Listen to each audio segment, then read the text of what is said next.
को परमेश्वर किसी दर्शन कथा कहते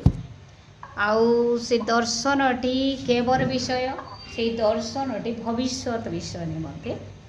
आ प्रथम पदर लिखा जाए एक महायुद्धर विषय एक महायुद्धर विषय कि प्रकार ताहा युद्ध बोली कहा जाए कि प्रकार कारण युद्ध केतेबेले हैला ए युद्धटी आकाश मंडलर दुष्टात्मा स्वर्गर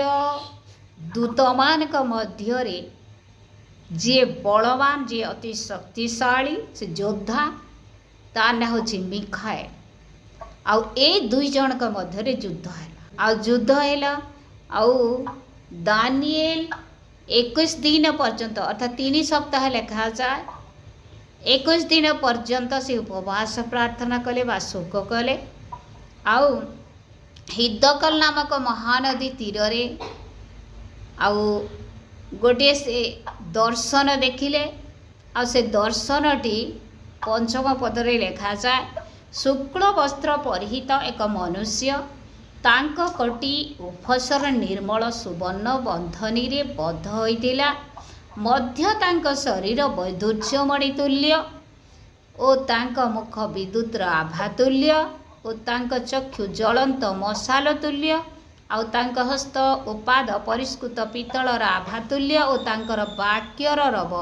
लोकारण्यर रव तुल्य लोकारण्य कहले काना बजार ने बसी थे लोक माने बजार बसी आउ दूरके देखरी आमके केंता लागसी जेंता आवाज हेसी से बजार आवाज लोकारण्यर आवाज तुल्य रव तुल्य बोले सेंता आ गोटे जगह लिखा जाए जल कल्लोलर शब्द तुल्य बोली लिखा जाए आउ यही जगह आम देखू दानिएल जो दर्शन देखुंट जोहन देखुं आउ संपूर्ण भाव ए जगार से दुई जनकर प्राय समान विषय को ए माने शेष समय दर्शन देखिले दुई जन दानिएल ईश्वरंकर अत्यंत प्रिय पात्र थिले आउ जोहन जीशुंकर प्रिय शिष्य थिले उभय बंदी अवस्था थिले आउ नबुखदनेस्सर द्वारा दानिएल बाबिल रे बंदित अवस्था थिले आ रोम रे जोहन पादप द्वीपरे बंदी अवस्था थिले और सही समय से माने सही दर्शन को देखि अछंती मोर प्रिय माने मो पूर्वर मध्य थरे कहिथिले आमे जे सुखरे अछु शांति रे अछु आ दर्शन देखुछु बड़ विषय न प्रतिकूल परिस्थिति रे मध्य अर्थात जोहनंकर शरीरर अवस्था कौन थिला आमे जानिछु आउ दानिएल को हुए तो शरीर रे कष्ट नथिला सेते बेले निश्चय से बंदी अवस्था रे थिले किंतु जोहन कि प्रकार अवस्था रे थिले तांकु गरम तेल रे पका गला और निश्चय माँ मानकर किसी अभिज्ञता थिबो जेतेले रंधा रंधी हुए तेल टिके छिटकी आसिले हमको केते कष्ट लागे फुड़ा हे गले केते कष्ट लागे जळु थिबो सेटा आउ जोहन पूरा गरम तेल रे तांकु पका गला माछ छाड़ला परी किंतु तांकर मृत्यु हैला ना आ सेही परी अवस्था रे जोहन को कौन करागला आउ रोम रो सम्राट से कौन कले पात्म नामक द्वीप रे नहीं तांकु छाड़ी देले भयंकर अवस्था तांकर शरीर केमती हेइथिबो चिंता करंतो तो टिके आउ शरीर रे किछि न थिबो से संपूर्ण भाव रे मृत्यु सहित संघर्ष करुथिबे कष्ट रे परिपूर्ण तांकर शरीर एते कष्ट होउथिबो जे के जाने प्रभु मते नहीं गले मते शांति मिलिबो बोली के जाने भाबुथिबे किंतु से प्रकार भाबु नथिले अवश्य से आ से कष्टर समय रे मध्य से परमेश्वरंकर निंदा करी नाहांती कि परमेश्वर को दुख देला परे कोनसी कथा से कही नांती तांकर मुखरु कोनसी कथा बाहरी नाई आउ सेही समय से ऊर्ध्व दृष्टि करू अछंती आउ परमेश्वर तांको दर्शन देखुछन परी दानिएल मध्य आमे देखिला गत दिन मान करे तांकर जीवन मध्य अनेक परीक्षा आसी आउ से परीक्षार से जययुक्त होती आउ जेतेबेले से प्रार्थना लगी रही आउ दर्शन माध्यम परमेश्वर तांको देखो अछंती जे प्रकाशित वाक्य बोधे 2 पर्व रे ताहा लिखा जाए सॉरी 1 पर्व रे लिखा जाए आउ 13 पदरु 16 पद जाए प्रभु जीशुंकर वर्णना करा जायछि से की प्रकार बोले आउ ए जगह रे आमे 4 पदरु दानिएल 10 पर्वर 5 पदरु जहाँ अध्ययन कला आउ सेही व्यक्ति तांकर चक्षु तांकर आभा तांकर मुख तांकर हस्तपाद की प्रकार तांकर वाक्यर रव की प्रकार ताहा मध्य प्रकाश करा जायछि आउ सेति पई कहा जाए ए 2 जण समान विषय दर्शन देखुथिले बोली मोर प्रिय माने जोणी आ जेते बेले दानिएल दर्शन देखुअछंती आ दर्शन रे जहाँ देखिले से कौन हेले तांको बहुत दुर्बल लगिगला से उबुड़ हो पड़े से थरी गले से कंपी जाऊँगी आउ से कौन कले से एते बलहीन हेले आउ 7-8 पदरे लिखा जाए पुणी मो दानिएल एकाकी से दर्शन देखिली कारण मोर संगी लोक माने से दर्शन देखिले नाय मात्र से माने अतिशय कंपित हेले ओ आपणा मानकु लुचाइबा पई पळाइले तहिरे मो एकाकी रही यही महादर्शन देखिली ओ मो ठारे किछि बल रहिला नाय कारण मोर तेज क्षय परिणत हैला ओ मु किछि बल रखी पारिली नाही तथापि मु तांक वाक्यर रब शुणिली आउ जेतेबेले मु तांक वाक्यर रब शुणिली सेतेबेले मो बुढ़ होई घोर निद्रा रे पड़ी गली देखंतु केते भयंकर से दृश्य दर्शन से देखु अछंती जो दर्शन देखी तांकर शरीर रे आ बल रहु नाही तांकर शरीर रे आ बल रहु नाही से दुर्बल ही पड़ु अछंती से बसिकी रहिबा परी आउ आखि खोला करी देखिबा परी तांकर आ सामर्थ्य नाही चिंतार बाहर गोटे दिशा से देखु अछंती तांकर भावनार बाहर केबे से भाभी नथिले एही प्रकार दर्शन देखी से डरी जाउछंती आ दुर्बल हे जाउ अछंती गोटे जो मनीषाकृति व्यक्ति को देखिले आउ शुक्ल वस्त्र परिहित एक मनुष्य को देखिले आउ से कौन कले तांकु तांकर आंठू रे से बल देउछंती तांकु उठाउछंती तांकु से उठाउछंती एचिरे देखो एक हस्त स्पर्श करी मते आंठू हस्त पापुली रे निर्भर कराइला उठेला से आंठू रे रहिले से कहूछंती से सामने रे देखुछंती आउ डरी जाउछंती आउ जेतेबेले तांकर शरीर बल रहिला नाही से बुढ़ होई निद्रा गले आउ तांकु से पुणी थरी उठाउछंती तांकु बल देले आउ तांकु कहूछंती तुमे आमनकर प्रिय अत्यंत प्रिय पात्र अट आउ जो वाक्य आमे तुमको कहूछु ताहा बुझ आउ ठीक सड़क होई तुमे ठिया हुओ कारण एबे आमे तुम निकट को प्रेरित होइछु तांको पाखकु परमेश्वर पठेई दिले से मते एही कथा कहि बारो मो कंपी कंपी ठिया हेली तापरे तल पद मानकरे 12 पदरे मो गोटे दिन कहिथिले 12 पद एतरे से मते कहिले हे दानिएल भय कर नाई कारण तुम्हें जो प्रथम दिनरु बुझिबा पाए ओ तुम परमेश्वर को साक्षात रे आपना को नम्र करिबा पाए आपना मनोनिवेश कल सेही दिन ठारू तुम्हार वाक्य शुणागला आउ तुम्हार वाक्य सकाशु आम्भे आसीअछु देखंतु मोर प्रिय माने से उपवास प्रार्थना करिसंती तांकर शरीर दुर्बल हो जाउछि ए दर्शन देखिबा द्वारा पुणी तांकु आउ से कहूछंती जे तमे प्रथम दिनरु जो उपवास प्रार्थना करिवार आरंभ दिनरु कौन हेलो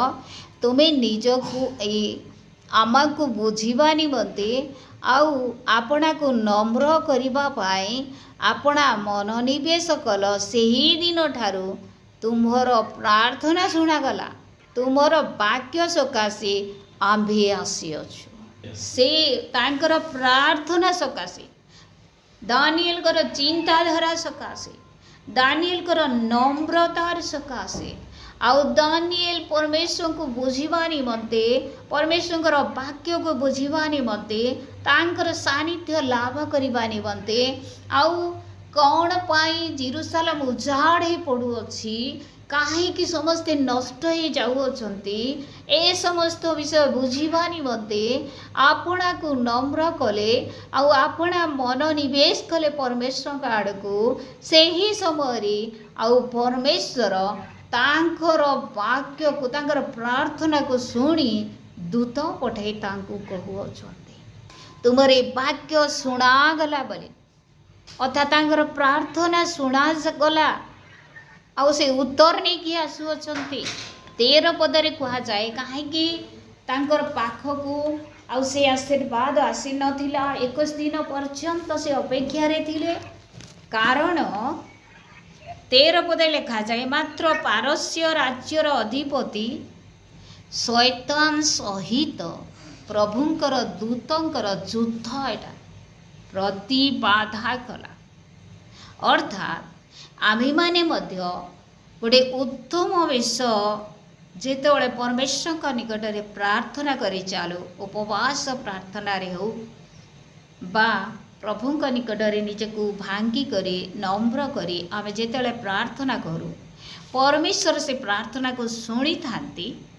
आउ से आशीर्वाद आम को दे थांती किंतु अध रास्तार आकाश मंडल रे जड़े अच्छी आउ से कण करे से ही आशीर्वाद को अटकाई दिए देखंतु ये आशीर्वाद को से अटकाई दे अच्छी कड़ी बोली कह जाए पारस्य राज्यर अधिपति अर्थात शैतान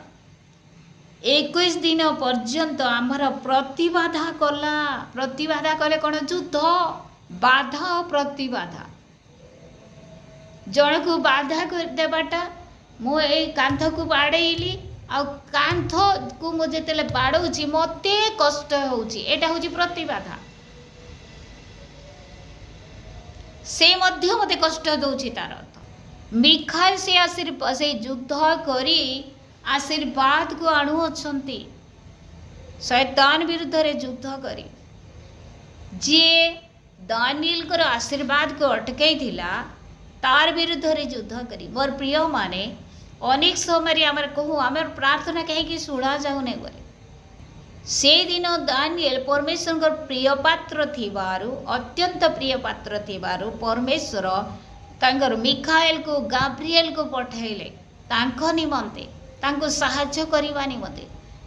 आउ तांको आशीर्वाद करबा निमंते शैतान सहित युद्ध करबा निमंते आउ ए जगार गोटे पारस्य राजार अधिपति बोली लिखा जाए गोटे जो राज्य अच्छी आउ राज्यर अधिकारी जी अधिपति कहले कौन राजा आमे हुए तो भाभी पारू आम जिला को जड़े हाथ मुठारे रखी आमर गाँ को जड़े हाथ मुठारे रखी आमर परिवार को जड़े हाथ मुठारे रखी तार सहित युद्ध कले आउ ताकू जय हेले जाए आमे उत्तम कार्य सफलता पाई परिबा नहिले हुए तो आम परिवार को से भी नष्ट करिब हुए तो आम गाँ को से भी नष्ट करिब आम जिला को भी नष्ट करिब से दिन जे प्रकार कहा जाए आमनकर प्रार्थना जदि दानिएल परि प्रार्थना हुए ताहेले परमेश्वर आमनकर आशीर्वाद को निश्चय आमन पाखक पठेबे आउ आकाश मंडल दुष्टात्मा माने जेते अटकाइले मध्य केही ताहा अटकाई पारिबे नाही परमेश्वर तांकर दूतों को दे आमान को निकट को से आशीर्वाद को पहुँचेबे एबे 14 पद लिखा जाए एबे शेष काल रे तुम लोक मान प्रति जहाँ घटिबो ताहा तुमको बुझाई देबा पई आमे आसीअछु कारण दर्शन आहुरी अनेक काल पर्यंत अछि एही दर्शन पूरा हेबा निमंते आउ अनेक काल पर्यंत अछि बोली आउ दानिएल को कहू अछंती आ किंतु प्रकाशित वाक्य जोहन को जो दर्शन देखले आउ जोहन और दानिएल मध्य पार्थक्य एटा जे दानिएल को कहले एबे तुम बंद करी ताहा रखी दियो कारण आहरी अनेक काल पर्यंत ताहा अछि परे ताहा खोला जीवो परे दर्शन को कहा जीवो बोली किंतु प्रकाशित वाक्य जोहन को कहउछंती सेही समय एबे उपस्थित एहा खोला जाओ कि प्रकार ताहा लेखा जाए कारण जोहन को जेतेले परमेश्वर दर्शन दे आउ भविष्य विषय जनइले सेही समय रे तांको कहिले तुमे जो सप्त मंडली अच्छी सप्त मंडली निकट को ये समस्त विषय लिखि तुम्हें जना अर्थात जनइबार अर्थ कौन मुझे जन को जनाऊँगी ताहा प्रकाशित विषय अटे ताहा प्रकाश करा जाउची गुप्त रखा जाऊ नहीं किंतु दानिएल को कहागला तुम्हें गुप्त रख गोटे जगह लिखा जाए दानिएल पुस्तक रे जे एबे ताहा तुम्हें सील करी बंद करी रख प्रेज द लॉर्ड हालेलुया आउ किंतु जोहन को कहउछंती एबे ताहा तुमे कोन कर मंडली गुणी को जणाओ आ से मंडली माने प्रस्तुत हो जिवे कारण एबे से समय आसी गलानी ए समस्त विषय घटिबार समय बोली प्रेज द लॉर्ड हालेलुया 12 पर्वर 9 पद रे लिखा जाए तो से कहउछंती एटा बंद हेगिरे रहबा तुमके देखे सीना देली इटा पूरा हेबा लगे बहुत दिन तक लगा दानिएल पुस्तक आ प्रकाशित वाक्यर पार्थक्य इटा नहले कौन सी पार्थक्य ना प्रकाशित वाक्य आमे प्रकाशित वाक्यर समय रे उपस्थित हो गलुनी एबे जेते भी वाक्य अछि ए दानिएल पुस्तक रो वाक्य मध्य आमान को निकट रे खोला हेबार समय अटे मो पूर्वर जानी मोर प्रिय माने जेते बेले आमान को मिश्रेरी माने आसुथिले आमनकर गाँ को आमे छोट थिला समय रे किछि कहानी कहूथिले निश्चय आउ मोर मने पड़े बांछानिधि नायक बोली आमनकर निर्मला भौणी से जानी थिबे बांछानिधि नायक बोली जने मिशनरी थिले एबे से केते दिन पूर्वरु तांकर एक्सपायर हैला से बिशप हेथिले कटक रे बोधे कटक की कंधमाल जे आउ से जेते बेले आसी मनिहिरा मंडली रे गोटे वाक्य प्रचार करथिले जुनस विषय आ माछ भितर की मोर मने रही गला सेटा मो छोट थिली अर्थात से समय टिके सुसमाचार प्रचार कले मध्य आमान को बहुत भल लगुला ग्रहण करि पारुथिलु किंतु एबे से सुसमाचार रो समय नुह एबे गभीर वाक्यर प्रकाशन रो समय अटे लोक मैंने अति सहजरे प्रभु को ग्रहण करते से ए प्रकार आर्गुमेंट नथिला ए प्रकार कौन कहबी भ्रांत शिक्षा नथिला सेतेबेले सिद्ध शिक्षा थिला केवल अति सरल रे लोक माने ग्रहण करुथिले प्रभु जीशु को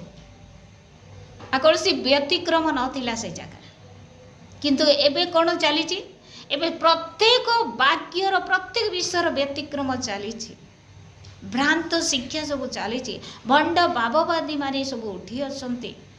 गुड़ाए सब विषय रही कारण कौन एबे होची से शेष समय एबे ए वाक्यर सबु भाववाणी सफल हेबार समय अटे सेथिपाई समस्त विषय घटू अछि आमने देखिला जे किंतु जोहन को परमेश्वर कहउछंती प्रकाशित वाक्य जे तुम्हें सप्त मंडली को अर्थात सप्त मंडली खाली जार ना लिखाई से मंडली को बोली कह जाए आज पृथ्वी सारा जेते मंडली अच्छी लोक मैंने सीना सेटा ना देइछंती किंतु मंडली प्रभुंकर शरीर अटे आ प्रत्येक मंडली को तुम्हें चिठी लेख से समस्त दर्शन कह जे प्रकार से माने आपना आपनार भूल को जानबे आ सतर्क हेबे आ जेहेतु आम शीघ्र आसुअछु बोली से कहउछंती प्रेज द लॉर्ड आ शीघ्र ए समस्त विषय घटिबो बोली से कहउछंती मोर प्रिय माने आमे भी से शेष समय अछु केतेबेले प्रभु जीशुंकर गुप्त आगमन हम आमने जाणीनु अमक दिन अमक समय बोली जाणीनु प्रभुंक निमध्य आमको सर्वदा जाग्रत थाई प्रस्तुत हो रही जद्वारा सी डाकिला समय आमे सागे सागे तांकर सहित नीत हेबा। Praise the Lord, hallelujah. आउ ठीक से परि तल पद मान करी लेखा जाए, अनेक विषय लेखा जाए जेतेबेले से दुर्बल हेले, जेतेबेले से आउ उठी पारले नाय, आउ थोरे तांकु परमेश्वरंकर दूत कण करछन्ते स्पर्श करूअछन्ते उठाउअछन्ते, अर्थात परमेश्वरंकर लोकंकु परमेश्वर उठांती। Praise the Lord, hallelujah. परमेश्वर तांकर लोक मान को से कण करंती, जागृत करांती। परमेश्वर तांकर लोक मान को सचेतन करांती। को माध्यम रे? वाक्य माध्यम रे, आ परमेश्वर तांकर दूतन को दे स्पर्श करिवार माध्यम रे। आमे एई अनुभूति मध्य रे मध्य जीवा उचित। प्रभु तुमे मते स्पर्श कर। प्रभु मो जीवन किसी दुर्बलता अच्छी हेले मते तुम्हें जणाई दियो। मो अनुताप करिबांते चाहे, मो क्षमा मागी बांधते चाहे, मोर दुर्बलता को जानी मो तुम निकट न तो ही मो आशीर्वाद प्राप्त हेबांते चाहे।